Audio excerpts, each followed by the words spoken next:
everybody, and welcome to this ON1 live event. Thanks for joining us. I'm Hudson Henry. I'm a Portland, Oregon-based landscape adventure travel photographer and photo educator, and it's been my great privilege over this last year to be a coach in the ON1 Plus community and help shape that with Matt Kloskowski.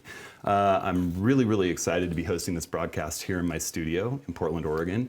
I know everyone is so excited. We've got ON1 Photo RAW launched yesterday. If you don't have Photo RAW already, there's a great holiday deal at on1.com, and there's also a 30-day trial if you just want to go check it out, try it out. If you're a little bit unfamiliar with ON1 software, or you want to learn about every new nuance that Photo RAW gives you, there's a whole bunch of exciting new capabilities we're going to talk about today. And there are a whole bunch of training materials, videos, courses. Everything's there for you to learn how to use this software at on1.com. We'll talk more about that. I'm joined today by Liz LePage and Dan Harlicker, and I want them to talk a little bit about themselves. There's some awesome folks joining me here for the broadcast. So Liz. So my name is Liz LePage, and I've been working with ON1 for about 5 or 6 years now, actually doing tutorials and webinars and traveling for you guys. And so you might recognize my voice, maybe not my face. And I realized that the headshot on the website is probably about 2 years old, so my hair is quite a bit longer. I'm a Portland, Oregon-based wedding and portrait photographer and retoucher, as well as photo educator. And I absolutely love my job. I love being able to teach people how to use software, whether it's ON1 or how ON1 works with other programs, which I think is really exciting. I absolutely love going out into the field and taking pictures, and then I love going home and retouching. I love my job. So and she's really good at it. Thank you, Hudson.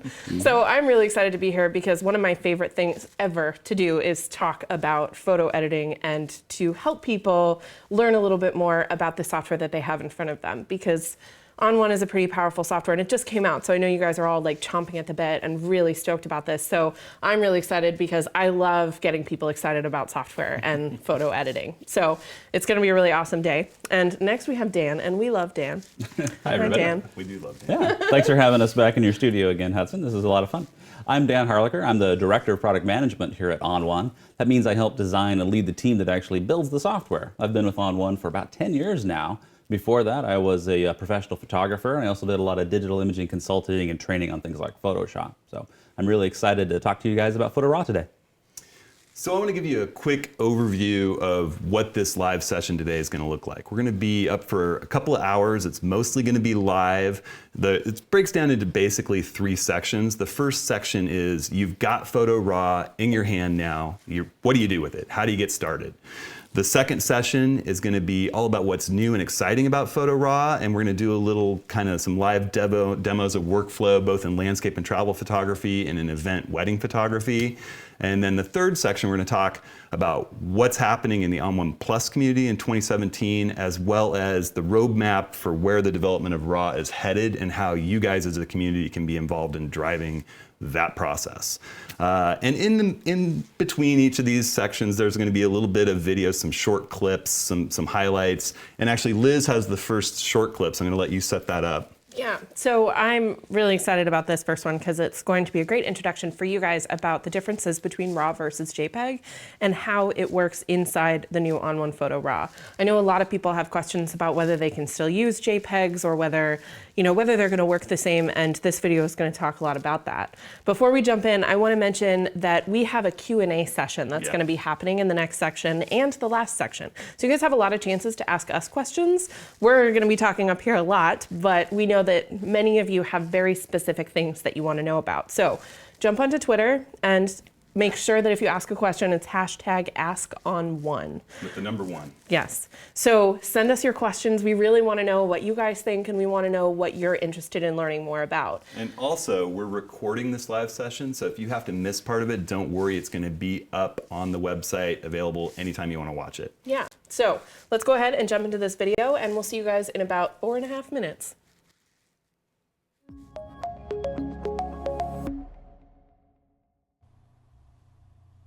Hey everybody, Liz LePage here, and in this video I want to talk to you guys about a really important topic: shooting and accessing RAW photos versus shooting and accessing JPEG photos. Now, most people kind of understand the difference between the two, but I want to give you a quick introduction to what they are.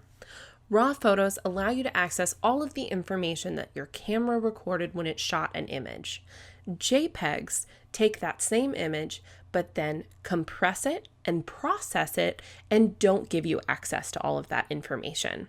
So imagine if an image has 10,000 different tones in it.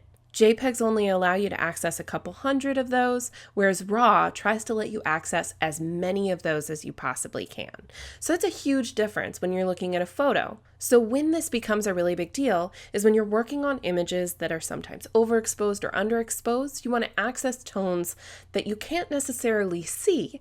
So for instance, in this image, we have a really overexposed sky. Really overexposed, but I want to be able to access as many of those highlights as I possibly can. If I was working on a JPEG, it would mostly just turn gray and I wouldn't be able to see any of that detail. But with a RAW, we can pull out much more information. So I have this image open inside of the Develop module, and on the right-hand side, a great way to see how much of an image you have access to is just by using your exposure slider and moving it to the left and the right. So the top of this image is overexposed and the bottom is underexposed. And if we move that exposure slider to the left, all of a sudden so much more of that sky starts to pop up just by moving it over a little bit. Now I was shooting into the sun, so there's still going to be a really big bright spot there, but look at all of this information here that I just pulled out. If I was trying to do this on a JPEG image, I wouldn't have access to almost any of this information here. And I haven't even pushed the exposure slider all the way over to the left. If I move it over to the right, a lot of the darker tones, those shadows on the bottom, are starting to pop up and my subject is looking a lot better. We can see her a little bit more. Her dress doesn't seem quite so gray and dark. So just by moving this exposure slider, I have seen so much more potential in this image. And this is a really, really great way to check that out. Now, to do that for the image itself, instead of moving the exposure slider, I'm going to take my highlights and drop them down really low and look at all of that information in the sky that's coming back. And then I can take my shadow slider and move that to the right, and a whole bunch, the bottom part of my image starts to pop back up. By shooting RAW instead of JPEG, I'm preserving more of my photo and I'm giving myself more leeway in the editing process. There's still a lot more that I could do with this image as I move on, but this is such a better starting point than having a flat photo with no tones that I can access. The other thing that's really important is the ability to access color adjustments. When you're shooting RAW, you're accessing all of that color information just like your tone information.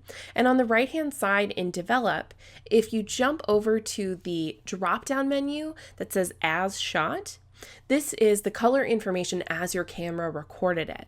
But if I open up this drop-down menu, I have a lot of different options, from choosing daylight, if we want to move it over to a daylight shot. If it was cloudy, it's a great way to warm up a photo. If this was shot in shade or with tungsten lights. So I have all of these different options. When you shoot with JPEG, you don't have access to as much color adjustments as you normally would, as well as a lot of the color adjustments like individual color channel editing. So it's not just tones that you're accessing here, it's also color information. So by shooting RAW, I'm giving myself a better chance at a better photo. As you move forward with your photography and your photo editing, ON1 Photo RAW is going to allow you to access these RAW adjustments with your images in a much stronger and more powerful way than ever before. Your photos are going to have a lot more potential just by using a couple of sliders here inside of the Develop module.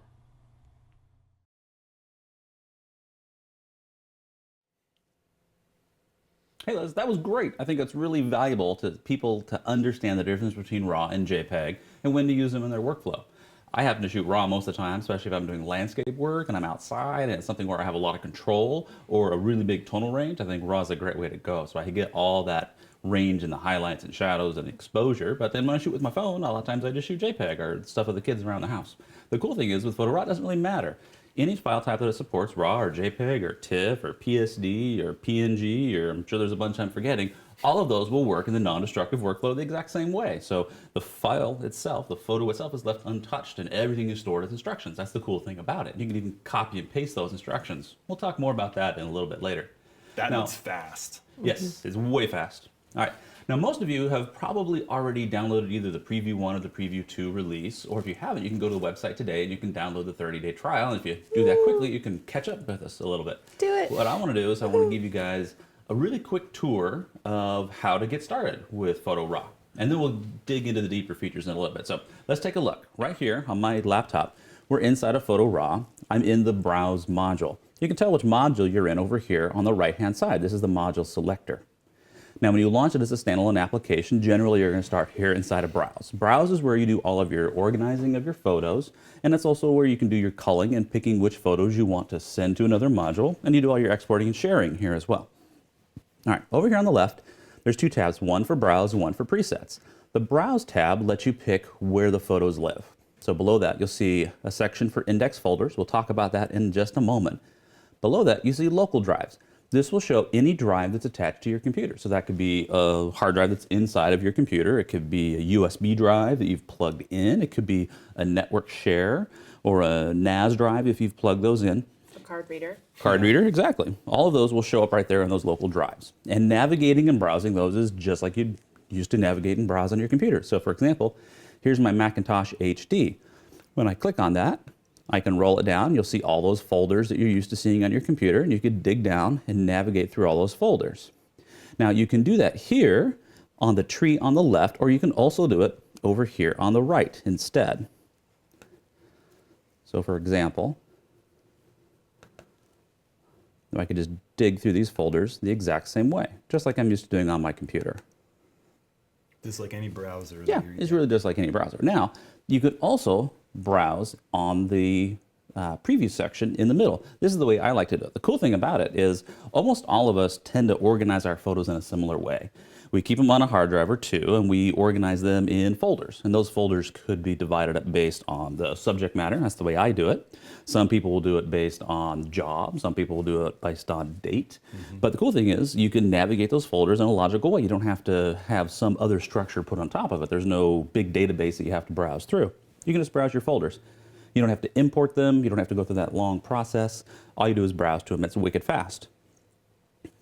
In the main preview area, you'll actually see all of the folders, and you'll see a photo from that folder on top of it, so you can kind of get an idea of what's in there. It makes it a lot easier to dig through and find things quickly.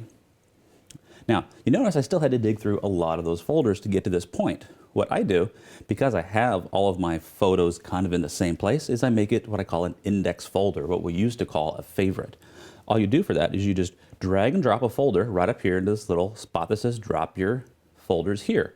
This will then automatically keep an eye on everything that's in that folder structure or that drive. So for example, I've got one right here with all of my demo images into it. So I can get to them right away. I don't have to go through all those layers of folders to find them. It finds them very quickly. There's a lot of other... Huge time saver. Oh yeah. Yeah. Well, there's a lot of other really cool things about index folders too. Index folders make it so that you can search across those folders a lot easier.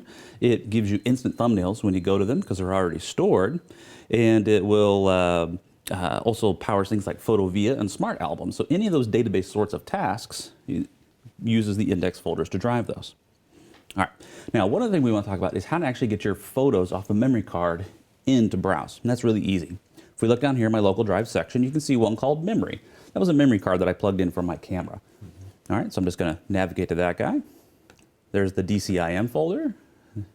Inside of that, I'll find some photos. So there's some photos from a recent trip to Silver Falls. To get those off my memory card onto my computer, it's as simple as drag and drop. One of the things I always am confused by is a lot of applications, and you'll plug your memory card in, and some application you've never even seen before will pop up with this horrible import dialog where I have to pick a million options just to get the pictures off my memory card onto my computer. It's one of the most annoying things ever. And Yeah. it should not be that difficult. No. It Yeah. really shouldn't. Yeah, should be really easy. So I'll show you what I do. First thing I'll do is I'll just create a folder in one of my index folders where I'm going to put those photos at. So I've already created one right here called Silver Falls. It's empty, you notice. Let me go back to that memory card. And I will just select these guys. You can do the select all command, or if you don't want to download all your pictures, you can just go through and pick the ones that you want. I'm going to use select all. That's Command A or Control A. And then I'm just going to drag and drop them where I want them to go. I'm going to drag those into that Silver Falls folder, just like that. Boom. There we go. Take a second to copy those over.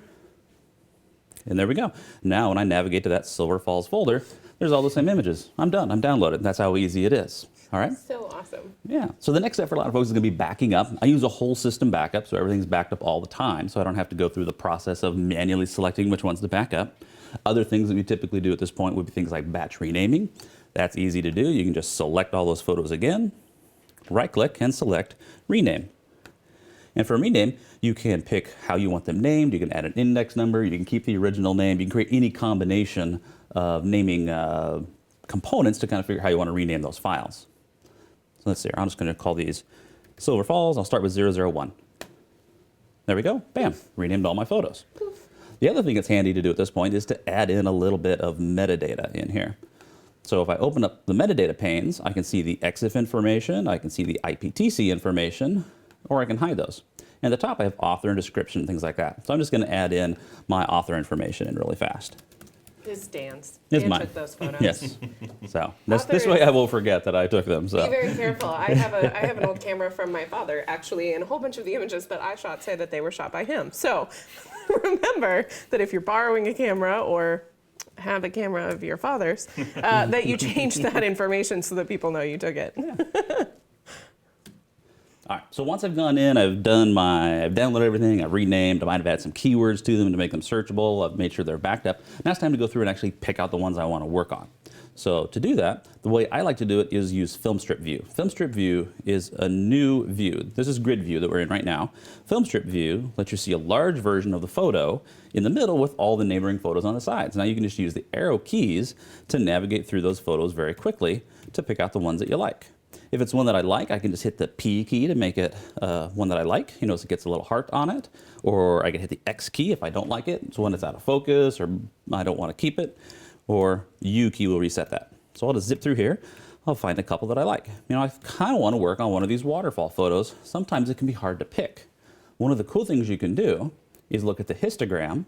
And if you click these little buttons at the top, it'll actually show you the clipping. It'll let you see what was overexposed or underexposed in your photo.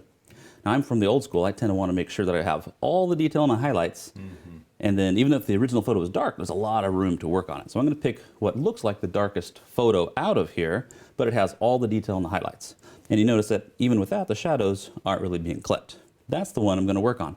When I find the photo I want to work on, we'll go to Develop first. The Develop module is right over here in the module selector. All I do is click on it. I love that using the histogram to determine whether or not you're blowing your shadows or your highlights is a really, really great idea as you're choosing which photo to work on. It might look the darkest, but it had all the information there. Well, and that's the really cool thing about RAW. So we didn't talk about the technical stuff a whole lot yet. We'll do that in a little bit, but you have to remember that RAW has a completely new processing engine in it. It's all high-bid ProPhoto RGB data. It has that full range of the original RAW file in there. So even on a photo that's dark like this, watch what I can do. If I just grab the exposure slider and I turn it up, look at all the detail that's actually in there. It's all there. There's a lot of stuff. So I can bring that back up. You also notice how fast that was. But that new processing engine is all done in the GPU. Everything is real time for the entire photo. Like I mentioned, we're not building crazy previews fast. or any, no. Nope, there's no tiles drawing in one at a time or anything like that. All right, so on a photo like this, I would probably start by setting my black and white points. You guys will get into more detail on this. I'm just going to do it very quickly. Again, I'm going to hold that J key down like I was before. If I move it down, I can see all the stuff that's blue is black. So I'll set just the minimum amount of blacks. Do the same thing for my whites. I can turn those up. Now, when I work with skin or waterfalls, I'm really picky about the highlights. I want to keep as much of it as I can. There we go. And then I'll grab my shadow slider. This is the one that does all the work for me, is my shadow slider. Zoom, look at that. That's awesome. See how easy it was to bring that up. Now that, I have all the shadows, all the highlights, all the detail in that photo right there. That's kind of the basic work I would do. The next thing I would do is probably fix the color. So I'll come down to the color section, and I like to use the presets. I think it's a great way to kind of go through and find what I'm looking for. For me, I know this was shot on a cloudy day, so I'll just pick the cloudy option. You can see just by doing that, it's pulled out that cool color cast. The water looks much more neutral than it did before. This image is just a great example of why you want to work with raw images in landscape. Yeah, if I did this with a JPEG, I'd never be able to pull those shadows up and get all that detail. It'd be all chunky and noisy instead. So having that full information. I'm going to hide that film strip for a second so we have a bit more room to work with. Now, I've done all of this just in the tone and color pane. That's really the basics of your raw processing. That's where you control the most common things, but that's just the tip of the iceberg for Develop. There's a lot more. If I go up here to show more, you can see a bunch of different options that we can add in. And we don't put these all in the pane all at once because it would be a big long list to have to wade through. And you don't want to do that. You just want to opt into the ones that are important to you. So a photo like this, maybe I'll add, let's use the color adjustment pane. Color adjustment lets me target certain colors and tweak them in the direction that I want to go. I've got a style right here that I'm going to use called foliage. A style, think of it like a preset for an individual pane. Clicking on this foliage style, watch how it automatically grabbed all the greens and made them more green and shifted the yellows green as well. I'll turn it on and off so you can see there's before and there's after, just like that. That's awesome. Yeah. And of course, I like to add a vignette to just about everything. So I'll click on the show more button and we'll add a vignette. I bet you guys can guess which one I'm going to pick. Big softy. Big softy. There we go. Except I think that big softy is just a little too dark for me, so I'm just going to bring it up just a little bit. You know, Wow. I do that almost every time on Big Softy. Wouldn't it be cool if I could actually save my version of Big Softy? So That watch. would be really great. This is new. In styles, I can go over here to the more button and I can save a new style. And I'll call it my Big Softy. Such a great feature. There we go. Because I do exactly the same Yeah. thing with 90% of my images. I add a big softy and then I pull it back. Yeah, that's what I do with sunshine in Yeah. effects. Every single time I change it. Dynamic contrast too. Yeah. All right. Oh, you know, we should probably get rid of this little lens flare over here while I'm at it. I'll just grab the perfect eraser tool. Let me make it a little bit bigger. You notice how we have a fleet of shared tools across development effects now. Things like the crop tool, the local adjustment tools. We'll talk more about those in another video or in another section. And then the retouch and erase tool for getting rid of those distractions. Now, this is pretty straight. This is kind of what I saw in my mind's eye when I took it, but I want to take it to the next level. I want to do more. So I'll go to effects for that. This is where it gets crazy Yeah. exciting. Well, you know what's really cool is I'm in effects. How Yeah. long did that take? That was instantaneous. But not just that, but you've got a raw file in effects Yes. where you have layers and you have masks. We have the whole cadre. So we had that kind of that small section of things that we could use in develop. In effects, I've got 21 different powerful filters that I can stack in any order that I want, control their opacity, control the way they blend, mask them in or out. It's really an endless supply of creativity. But without exporting a file with your developed changes baked in and starting from you're doing it all on the raw file. Exactly. All right, so let's start with the preset. I'm gonna add a glow to it. So let's go over to my preset drawer that I've opened up. There's a tab for presets and there's a tab for filters. I'm gonna use the filters tab and I'll go down to the glows because I wanna shop for a glow preset for it. Now, I get little thumbnails here. Those are good for some things, but when I want to get a really good idea of what one looks like, I'll use the quick view browser. This little button right up here is probably the best kept secret. You click on this, you actually get a nice big full screen view with your photo up to that point in time with all those different filter styles added on top. So now we can go through and pick out one that we like. Everybody pick. What do you think? I feel like, see, my favorites are always the Orton ones. I always You try like and the make Orton him ones? use the Orton ones. You know? I like them. He doesn't like them. I think in honor of Rick, I am going to grab the charge more normal glow here. So there we go. Now watch, that added a really cool glow. Let's just turn that filter on and off. So you can see there's before Whoa. and there's after. I That's can awesome. control the amount with the amount slider Yep. just to go back and forth like that. Wow. And I can control the halo, basically how fuzzy it is right there. That's pretty rad. Now it looks good, but to me it's a little too strong in the water and in the middle. So I'm going to show you a couple things that we can do to control that. The first thing I could do is to use the blending options.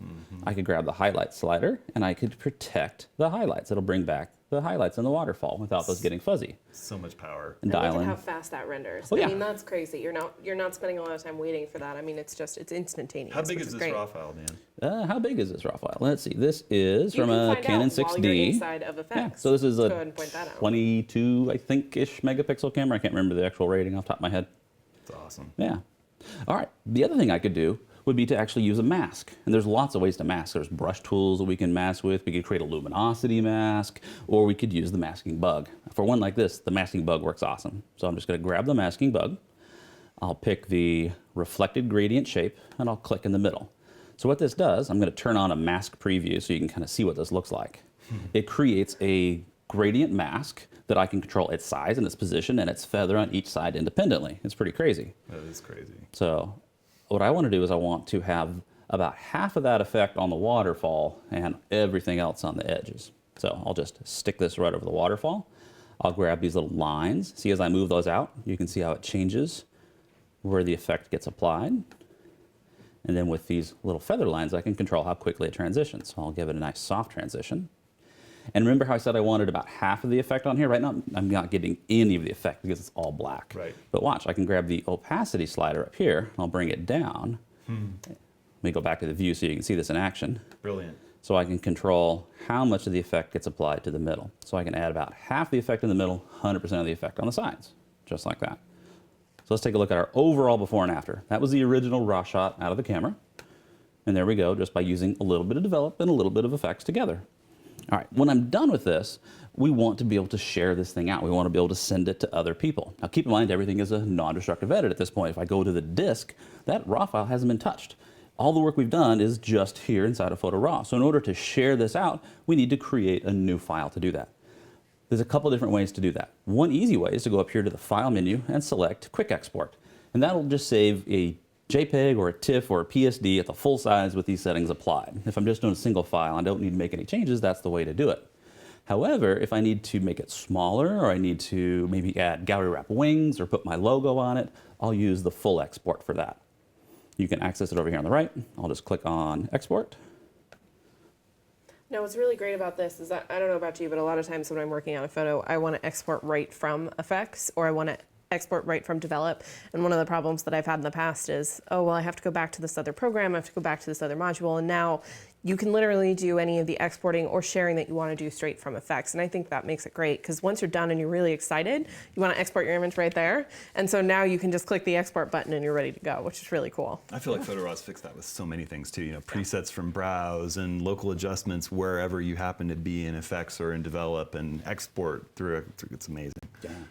So here in Export, I can pick the file type that I want, where it's going to go, and how I want to name it. I also want to resize this down a little bit smaller. So watch, I can come up here, I can change the size, I can add a watermark, I can sharpen it for output, I can tile it if I want to print it as a mosaic, or if I'm printing on canvas, I can add the gallery wrap wings to it, and I can add any of those. So I'm going to use photo size.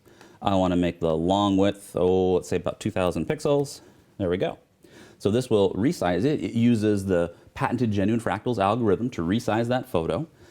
Let's add a little sharpening to it. I'm just going to sharpen it for my screen. And for those who don't know, genuine fractals is the best way to add resolution to an image ever designed, created. It still leads the pack by far. Yeah. So we'll resize it, we'll sharpen it, we'll save it as a JPEG. I'm going to set it at about 80% quality, and I will save it to my desktop, and we'll change the name. That'll now give me a JPEG that's easy for me to send to Facebook. If this is a workflow I use in Export a lot, I can save it as a preset, so I can use it over and over again, just like that. All right, that gives you guys a quick taste of what you can do inside of Photo RAW. It gives you an overview of the Browse module, the Develop module, and Effects, and a little bit about how to get your photos out. We're going to take deep dives into all of these sections here in just a little bit. Now, we've had a lot of questions come in. Let's see if we can answer some for you guys. Yeah, so the first question is a real easy one, and for those of you that are interested in having questions answered, we're going to have another Q&A during this live session, so don't be afraid. Get out there, ask your questions, use the hashtag #ON1 on Twitter. You can get them in, and we're recording this whole thing, so if you missed the beginning, don't worry, it's going to be up for watching later on the on1.com site. So first question I'm going to send to Liz, is the trial available? Yes, it is. So all you need to do is go over to on1.com, and right on the front page, you can select try it for free. So I know a lot of people who might be looking at this are a little wary. They're like, oh my gosh, I love my specific Photo RAW workflow, and you don't necessarily want to change. Give it a shot. You can download it for free from our website, and what's really great is you've got 30 days to play around with it, and there are no watermarks on your images. So if you export a file, it's not going to have like ON1 right across the front. So you can actually produce final images, which is really, really cool. So. And here's a question that I've heard a lot from the Plus community before they got a hold of the pre-release a while back and got the software. Is there going to be an extension for Apple Photos? Yeah, you bet. Actually, we work really hard to make sure we plug into your workflow wherever you work. So today I'm kind of demonstrating it as a standalone application, but you can use it as a plugin to Lightroom, which a lot of our users will do. You can use it along with Photoshop as a plugin. You can also use it as a front end for Lightroom and Photoshop, where you can browse and manage your photos and browse. And then you can simply right-click and send it to either one of those applications. When you do your work, it'll round trip back. So it's a very tight integration between those guys. And of course, it works with Apple Photos as well as a Photos extension. So inside Apple Photos, you just click the Edit button and then select either Develop or Effects. You know, in reality, it's very, very flexible to fit whatever workflow you're currently using. The big problem for me that I'm finding is adapting my workflow to this new capability of editing raw images in a layered masked way. I mean, I don't know if you guys hear that enough from me, but I'm really excited about that. So, you know, I think that we're going to be chewing on that in the Plus community over the month of January. You know, how does this affect our workflow? And Liz is going to talk about that in a minute here.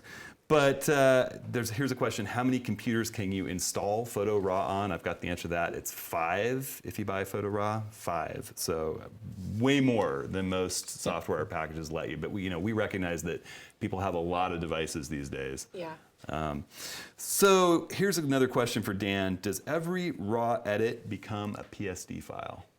No, not at all. So in the old days when things were not non-destructive, I guess that would be destructive, everything would get saved into a PSD, and we would use a layered Photoshop file because it gave you some level of protection and the ability to redo things, but that made files really big. The cool thing about a non-destructive workflow is all of your edits, all of them, I mean, every adjustment you do in Develop and Effects, all the brushing, all the masking, all of that is just stored as instructions. So the original file, whether it's RAW or TIFF or PSD, is left untouched. It's just stored in the database, and what I also do is I turn on what we call sidecar files, and a sidecar file lets you keep all the edits along with that photo so you can take it from computer to computer. But again, the original file doesn't change at all. And if you want to export a PSD, you can, and that'll just be a regular old PSD. We will be adding some compression to PSDs coming in Q1 so that your PSDs will be even smaller when you do decide to export those. So I think that's about all the time we got for questions in this particular session. That kind of wraps our getting started with the software. If you missed any part, it's recorded. You can come back and watch it later. We're going to jump into what's new, what's exciting about Photo RAW next. But to kind of kick it off, Liz has a video that she's going to show you. I do. So you guys are going to take a look. It's about 5.5 minutes long, and it's a quick look at a new Photo RAW workflow. So it's taking an image from Browse, processing it inside of our new Develop module, and bringing it back. So you guys can really get an idea of how this software is going to work. So we'll see you in a few.